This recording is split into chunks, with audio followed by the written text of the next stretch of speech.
블레셋의 멸망이 지금 이 시대를 사는 우리들에게 주는 하나님의 교훈이 무엇인지 귀를 기울이며 성령님이 나에게 주시는 음성에 순종하는 복된 여러분 되길 간절히 바랍니다. 이스라엘을 중심으로 하는 고대 근동 지방의 이 고대 역사는 절대 주권자이신 하나님의 손 안에서 이루어졌습니다. 근동 지방만이 아니라 세계 역사도 동일합니다.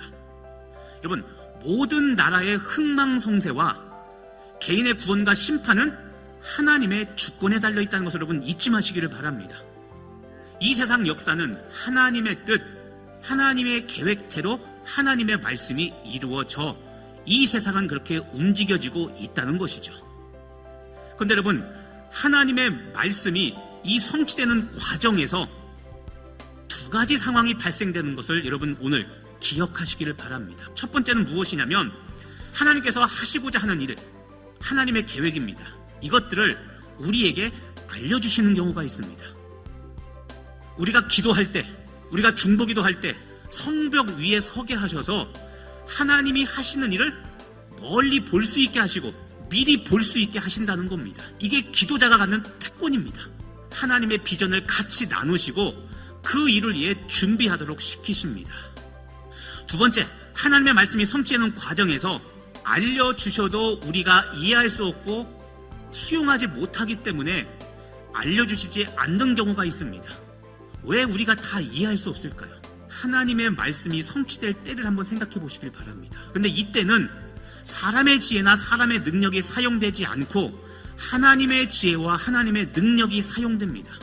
그러면 우리 사람이 하나님의 지혜와 능력을 다 이해하고 알 수 있습니까? 모르죠. 절대 주권자이신 하나님의 지혜와 능력을, 하나님의 방법을 우리는 알 수 없습니다. 그래서 우리에게 꼭 필요한 게 있습니다. 그것이 바로 믿음입니다. 지혜와 지식보다도 믿음이 먼저 요구됩니다. 신앙생활은 이해되면 믿는 게 아닙니다. 먼저 믿으면 이해가 되는 것들이 더 많습니다. 작은 믿음이지만 순종해 나가면 그 순종의 길에서 이해가 됩니다. 믿음의 길, 십자가의 길은 다 알고 가는 길이 아니라 모르더라도 믿음으로 가는 길이 십자가의 길입니다. 여러분은 지금 답을 갖고 계십니까? 아니면 믿음을 갖고 계십니까? 답을 몰라서 나아가지 않고 불순종하고 있습니까? 아니면 답은 모르지만 믿음으로 한 걸음 한 걸음 나아가고 계십니까? 여러분의 영혼 깊은 곳에 믿음이 있습니까? 하나님의 말씀이 성취될 만한 믿음을 갖고 지금 살고 계십니까? 하나님의 말씀은 반드시 성취됩니다. 그렇다면 반드시 믿음이 있어야 된다는 겁니다.